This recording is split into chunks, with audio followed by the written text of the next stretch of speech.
And breathe. Welcome to Calm Club, our regular podcast from Anxiety UK, where we talk to people in the field of anxiety, from researchers to practitioners and anybody else who we think has got an interesting story to tell about anxiety that you, our listeners, will find interesting. Maybe some tips on how to manage it, or some information about a new piece of research that's coming along, with some new treatment, or whatever we might be looking at. So, yeah, it's great to have you here again. If you're listening, welcome back. For the first time, then welcome. And today I've got with me a lady from the Oxford Cognitive Therapy Centre. I'm delighted to I'm joined today by Amandeep Soomal. Amandeep is a senior cognitive behavioural psychotherapist and a lecturer at Oxford University, as well as the Oxford Cognitive Therapy Centre. Amandeep has over 15 years of experience of working in NHS mental health services, and for the past 10 years has developed a clinical interest in perinatal mental health. She's worked in primary care, talking therapy services, specialist perinatal community mental health teams, as well as private practice. And her role at Oxford entails teaching on perinatal mental health and attachment considerations, incorporating diversity and inclusivity into her work. Easy for me to say, maybe. So what we're going to look at today is the link between anxiety and pregnancy, both perinatal, postnatal, and everything in between. So I think, without further ado, welcome, Amandeep, and thank you for joining us this morning. Hi, David. Thank you so much for having me here today. It's such an honor to be here, and this is my favorite thing to talk about perinatal mental health. As a parent, as a clinician, as a lecturer, it's my jam. It's the cream and jam to my scone, or scone, depending on where you are in the UK. So yeah, I'm happy to be here. It's interesting. You mentioned pronunciation of scone and scone. I mean, I hope I pronounced your name right. It's Amandeep, but you're not the first person to ask me that, and you definitely won't be the last either, David.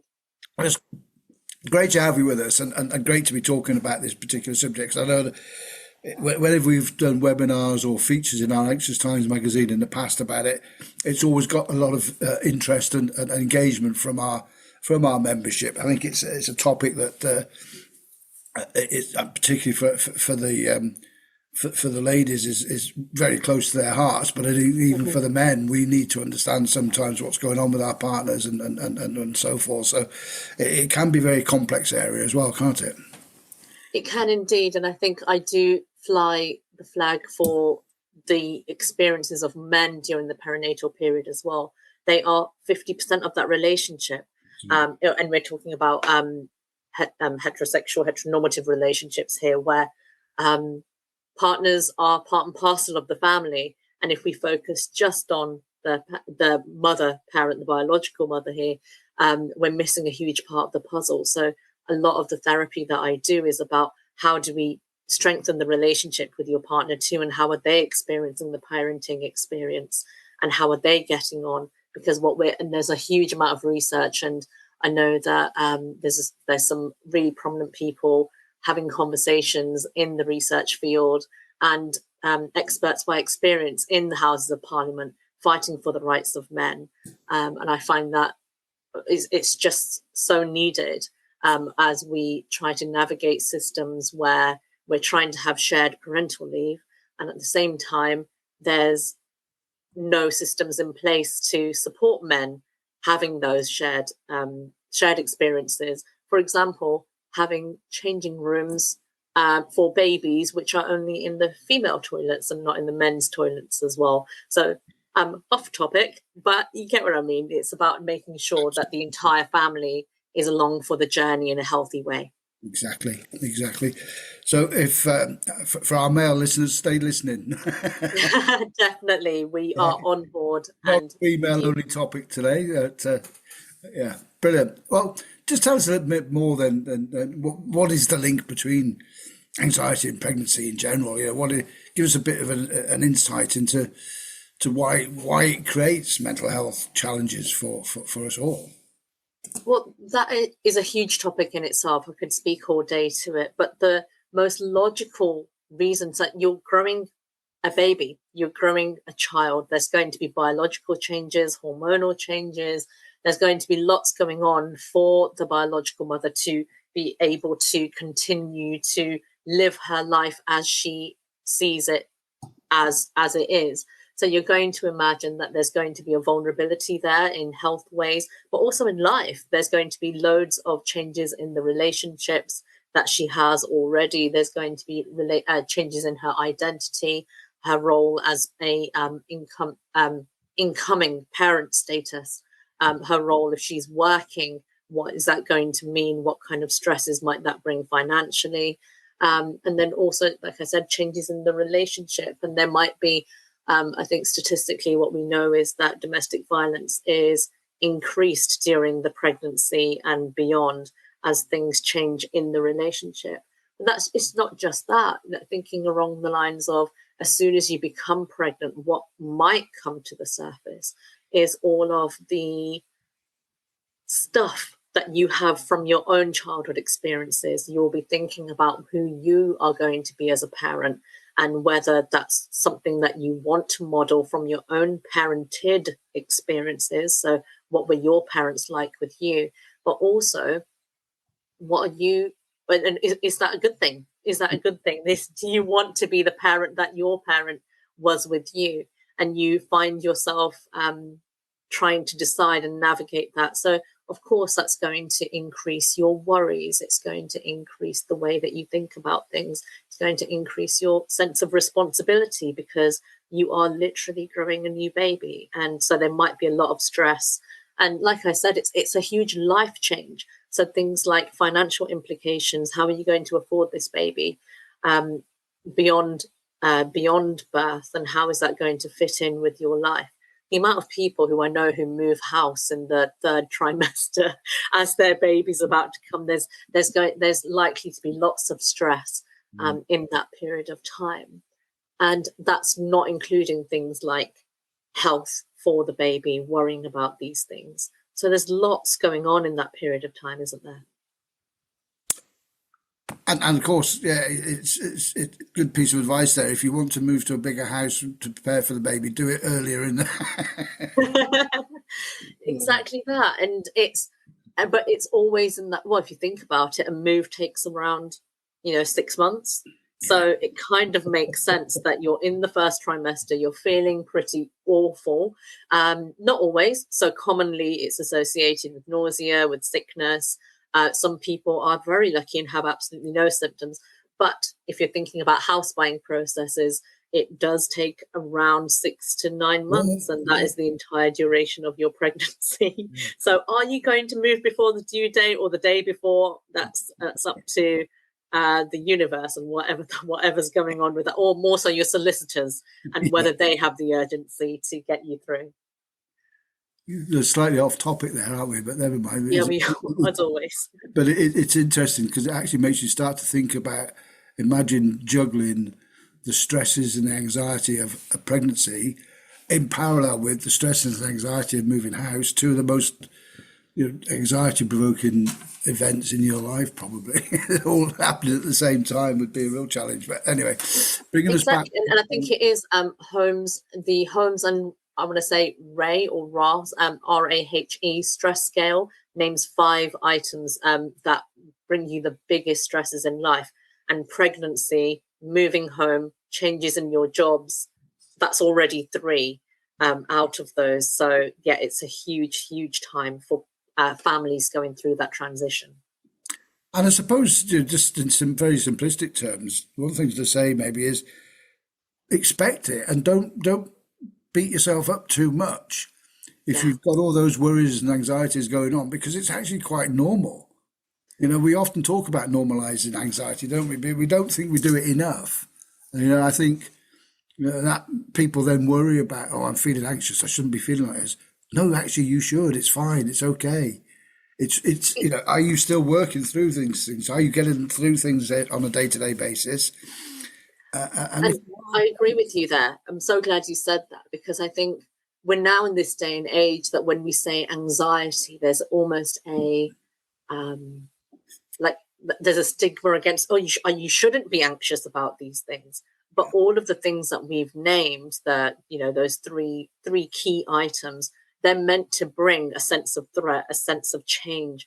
And you're meant to feel a little bit, a little bit buzzy, a little bit like, oh, I need to get prepared. And that is part of the human experience. We are born to be warriors. Otherwise, we wouldn't have evolved the way that we have.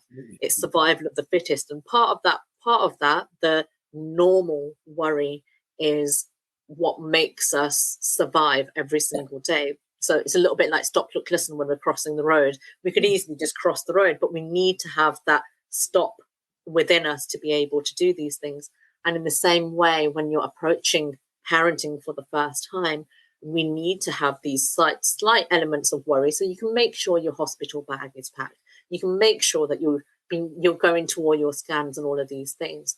The issue then becomes, when it becomes a mental health disorder, is the excess. So you have, like, if you think of it as you're like a bucket full of water, it's the overflow that's going to cause issues, right?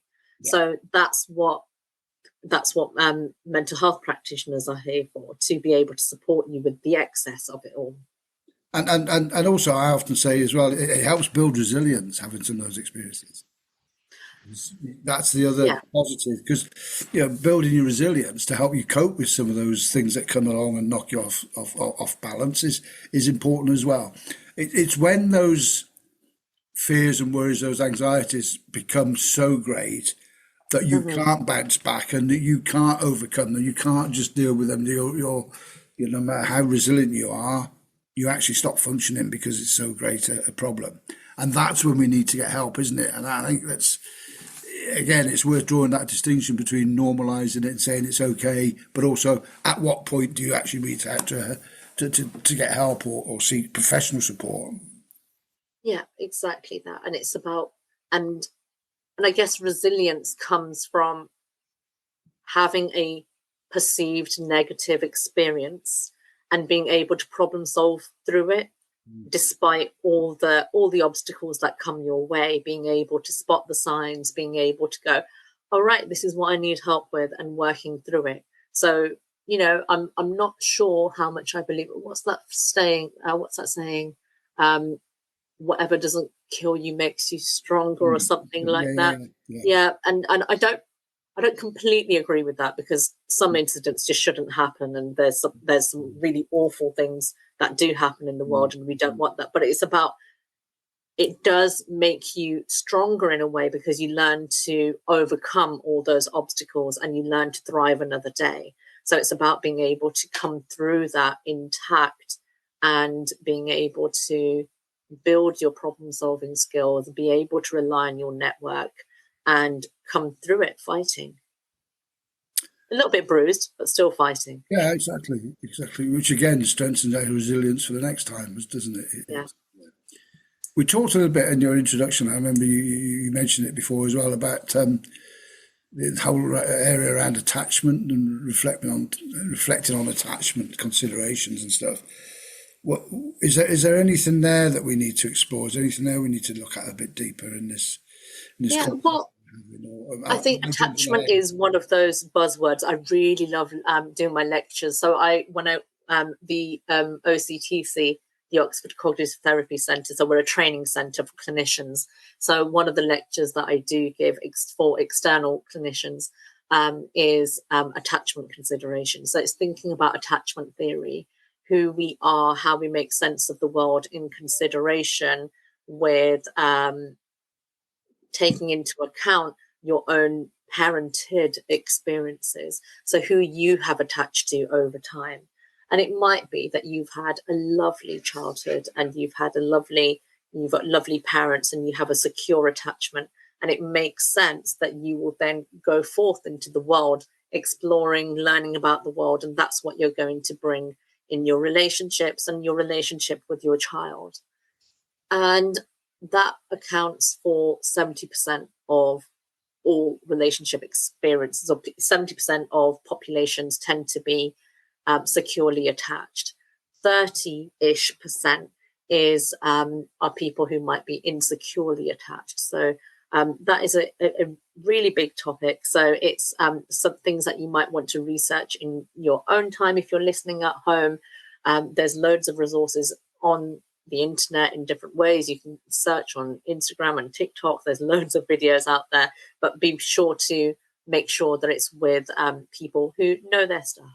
And it makes sense that if you've had quite difficult and challenging experiences of childhood from the perspective of being parented, or not just parented, from caregivers. So it might be that you don't have, you had a very critical parent, a critical mother or a critical father. That's going to impact the way that you grow up. And that's possibly going to impact and come up for you you might not want to be that way. So I guess attachment is about that copy paste from one generation to another generation. And it's about us as parents. How are we going to stop that full copy paste? Are we going to do just some of the document or just a little bit of it? And how much can we try and stop in our tracks to stop that transmission of maybe negative experiences from one to the other? And how does that relate to the anxiety element then? How does that play in? So in terms of anxiety, it would make sense that if you grew up in a critical environment, you're probably going to be quite self-critical and not really hold much compassion for yourself. So it makes sense that you will worry and be really anxious that you're going to be critical of your child and not be able to hold space for them in that compassionate way that you would like to, because you really disliked that in your own childhood.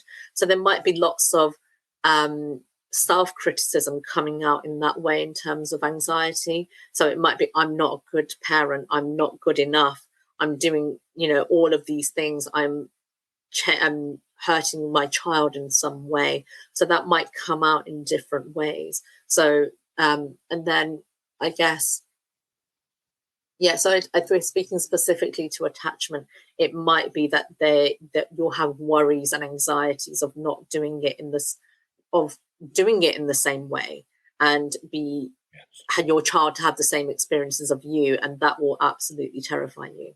And presumably as well, at the same time you're having these thoughts, you're reflecting back on your own. You might have had a very negative experience, which just brings back to the fore something you maybe have pushed into the distant memory, and now all of a sudden you're thinking back to your own childhood experiences that could have been, say, very negative.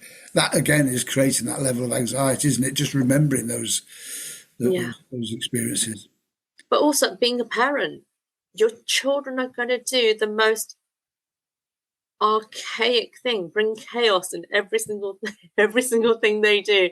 You're about to leave the house and they do a giant poo and it's absolutely everywhere, and that's going to bring up a huge amount of frustration. Do you choose to react, or do you be proactive and you calm yourself down and then go back to the baby? Or, when you make this gourmet meal when the baby is 6 months old and they're testing food and they lob it across the room, that kind of thing, where all these frustrations are like, your natural reaction is frustration. So how do you manage that? And it's so common, and it would make absolute sense that you will be frustrated, you will be upset, you will be angry, where you've spent 3 hours making this sweet potato pie or something, and they don't want it because they're a baby and they don't want these things. So it's all of these things really popping up, and parents trying to navigate a new world that they might not have experienced themselves and trying to do something new for their child. What advice, what tips, what would you sort of suggest to, and thinking now specifically around the sort of pre-birth sort of stage, the pregnancy time. I mean, I think we probably need to look a little bit about how anxiety presents in a postnatal situation as well in a second. But before we get to there, is there what sort of other tips or advice would you suggest in that sort of lead up to the birth itself? So lead up to the birth, it's about being able to give yourself compassion. And one of the things that applies in any scenario, whether you are prenatal, postnatal, or just human and you're just trying to get through life, we're not meant to be alone. We're not meant to be isolated or withdrawn and away from the world. We're meant to, as humans, grow together as a community, as a society. So it's about building a village that's during your pregnancy and afterwards, making sure that you've got systems in place to support you, to support your child, to support your family, so that you can navigate through this together. And seeking support. So if you do notice your anxiety coming up quite a bit and it feels unmanageable, and I think this is it doesn't feel manageable, right? You can talk yourself down for most of it, but actually that's not enough. So your main source of support here will be your midwife. So in the prenatal period, you'll be going to regular appointments, having those check-ins, check in with your midwife, make sure that you are spending and being truthful. And that requires a bit of bravery, doesn't it? Saying, I'm not coping very well. So be brave and say, I need support. And hopefully there are loads of systems in place which are NHS funded, and there's so much funding in the NHS to protect parents' mental health during the perinatal period. So I would recommend speaking to your midwife there. Any simple self-help tips? Anything that that doesn't require something that just it's a good practice if you had a bowl of porridge every morning because that's good for your mental health, or just something that it may not be. It may be just a breathing exercise, or is there any of that that you would recommend? Or I'm a big fan of routine. Yeah. I'm a big fan of creating a routine that suits you, and it has to be something that fits in, not with what other people think you should do. It's having a routine that fits your needs. So that would include, waking up in the morning, doing a bit of exercise. So research tells us that exercise is very good for your mental health. So making sure that you're making space for that. And then also things like meeting your biological needs, making sure you're eating well, you're sleeping well, have that as part of your routine and work your way up to it. But then also doing things for fun, things that make you. When you're going to be battling with what you think is left of your identity, when you're outside of, when you're now becoming a parent, try and incorporate those things in. If you like pottery, do those pottery things. So, do those things at home, and you can still do that when the baby's here. Try and re-engage with these things so that you feel connected to you. And I think when I'm working with women, particularly during this time, they are saying, my God, I'm just so bored all the time. And it's completely okay to be bored when you have a baby in your arms. They don't do much for a lot of time. So it's about being able to connect with all of these things and being able to connect with yourself and doing things that feel fun. And it might be the most boring thing to someone else, but it's not your problem what other people think of it. If it's fun to you, go do it. Brilliant. And then we touched on it a second ago, but moving into the sort of postnatal era, is there anything there that can be different, if you like? I mean, is there anything to watch for? Any signs that something's not right? Or okay, so this is partly one of my favorite presentations because I find it so funny. It's not funny for the people experiencing it, because when we're talking once again from what is normal and common to what is excessive worry, right? So have you heard of, I'm sure you very much have, but intrusive thoughts? Yes. So when people have intrusive thoughts, now imagine if you're holding a brand newborn in your hands, David, what kind of intrusive thoughts might you have? Gosh, I don't even want to go there. Okay, that gives me lots of ideas. So what do you think? Tell me what's going through your mind. One of the things, obviously, is I'm going to drop the baby. Yeah. And what if I drop the baby? And damage, it's that sort of, if something horrible happened to the baby, or, through an accident, Yeah. Exactly that. And these are the things that we don't talk about very much. That absolute fear the first time you hold a baby. What if I drop them? What if I do something? That sense of responsibility that goes from 0 to 100 is so fast. And imagine if you are the baby's biological parent and you are holding that baby and you're terrified you're going to drop them, right? So most people, I would say, have these thoughts that they're going to harm the baby. But what tends to happen is through experience, they learn, I'm not going to drop it. And even if I did drop it, it'd be absolutely fine. I'd pick it up, brush it off, and carry on with my day. People who have a huge sense of responsibility and they are unable to challenge that thought are more likely to step onto a path of having obsessive compulsive disorder when they're unable to, or they misinterpret these thoughts and they think that there's something bad about them, that they're a bad parent, that they're a bad human, that they're doing this all wrong and there must be something wrong with them. And they have to do something to stop that thought from coming true. So one example might be that they hold the baby tighter, because that would make sense. You're not going to drop the baby then. The second option would be that they don't hold the baby at all, right? So they'll avoid the baby. But you can't really avoid the baby when you're the baby's parent. So this is where it's going to develop into something else and something differently. So does that kind of give you an explanation of how we can step the path into OCD? And that's just one intrusive thought that I've gone there. There's so many other things. Some people might have sexual intrusions about their baby, and that's going to be, and a trigger warning there. Sorry, I should have put a trigger warning, but that's going to be really distressing because the only, or one of the many interpretations that you're going to make with that is that you're a very horrible individual and you need to be jailed for having these thoughts. But actually, they're really common intrusions, and actually is something that pops up and we can brush it away going, oh, that's a weird thought. But the more that we think about it and we try to analyze it, that's going to make us feel quite horrible about ourselves as a person. And then once again, you're going to avoid the baby a lot more. So that's just talking about OCD. What we haven't spoken about is trauma. And it's likely, and especially with the way that some systems are at the moment, the way that people are commonly reporting their experiences in hospital, I think there has been a rise in birth trauma. And so that might be something that affects families. And this will be historical. This will be through all hospitals across the UK, that sometimes things go wrong and there are complications during the delivery.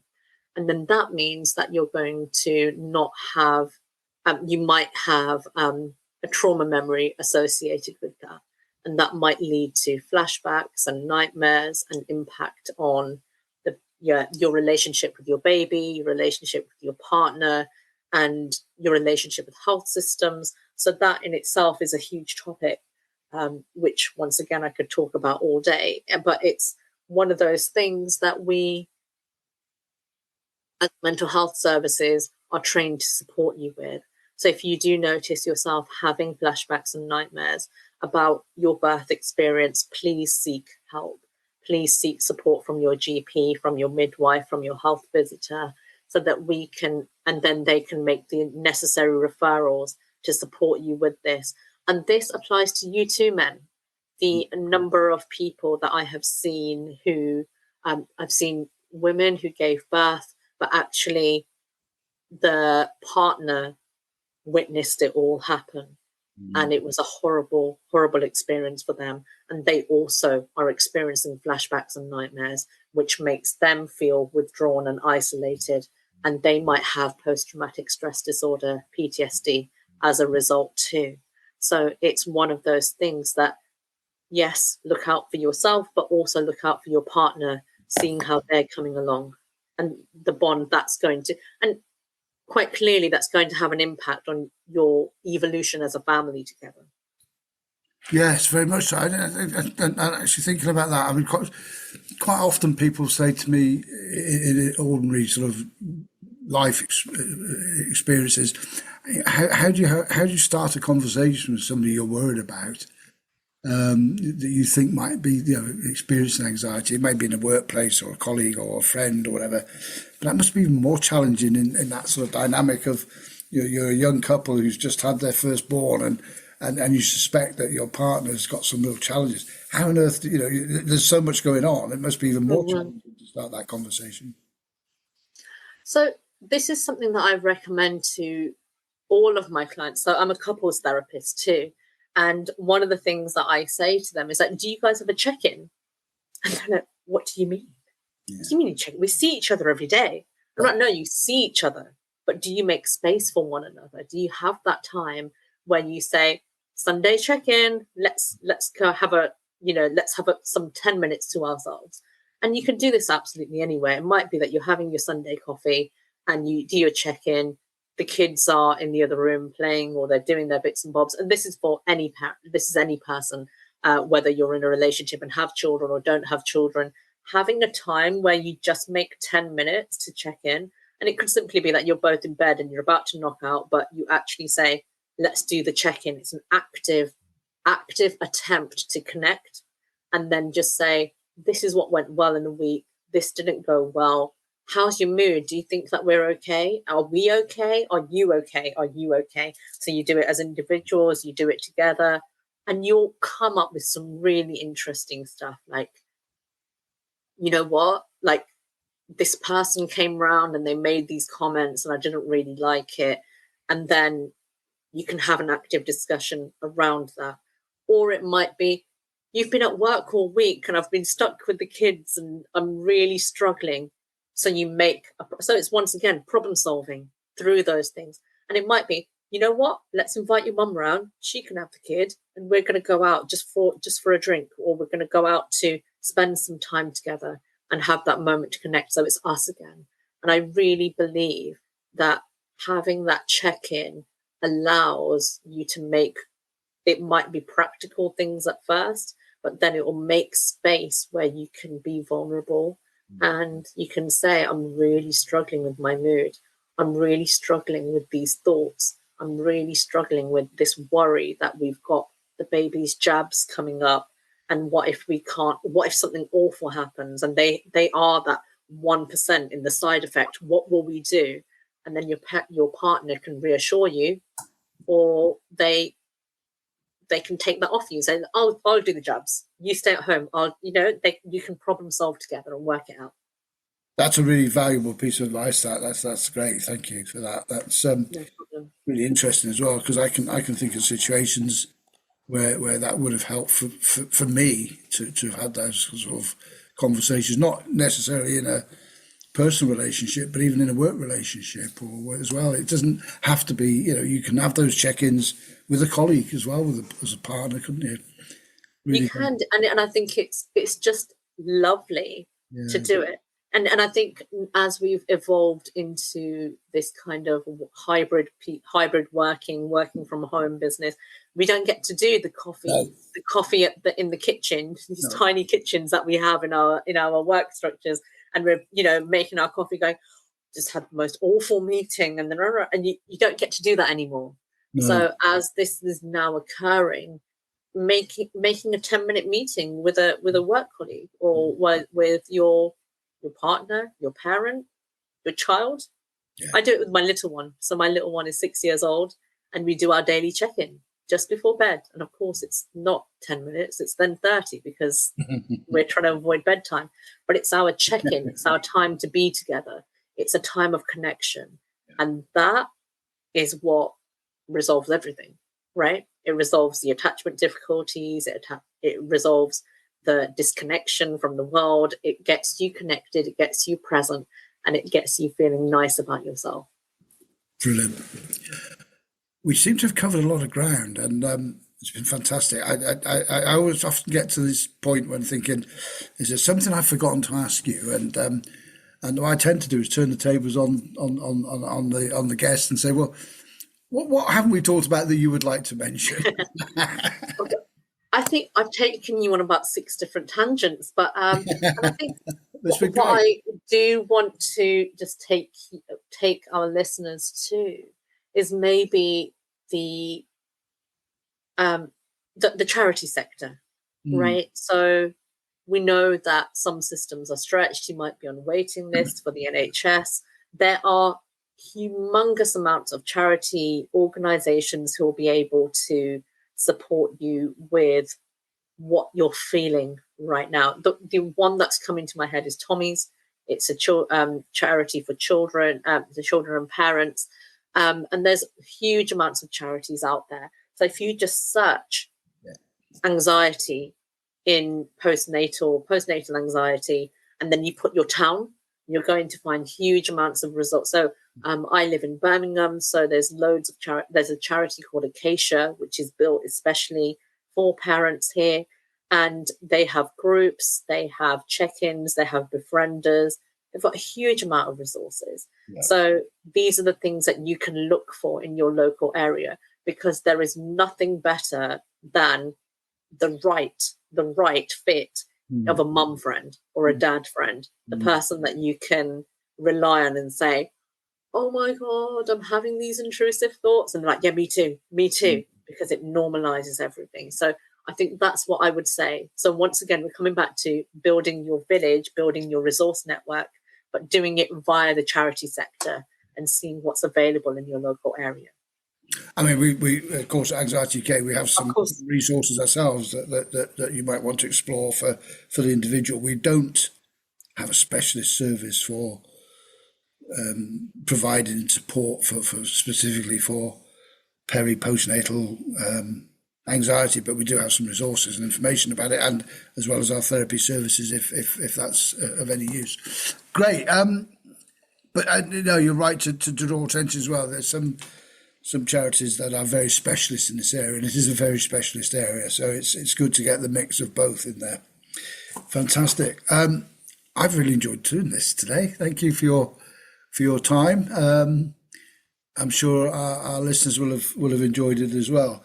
For our regular listeners, I'm sure you're already supporting us in any way you can, and if you can do some more, we're always happy to accept donations from people. We do rely on the generosity and the support of people. We don't get any central funding from anybody, from the health department, from government, local government, or anybody else. So people often ask us how we keep going in these tough times, and it's down to the support and the generosity of people who are supporters as members or access some of our services, but also personal donations. So if you do wish to make a donation to help support our ongoing services, including this podcast, then please go to the website and you'll find an easy to find link in the homepage to make a donation to us.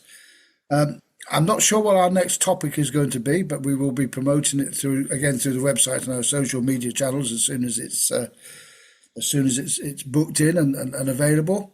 But in the meantime, it just reminds me to say thank you to Amandeep for her time today. It's been absolutely real pleasure listening to you and hearing from you about this topic, and I'm sure many of our listeners will have enjoyed it as well. So until the next time, thank you all, and keep on breathing.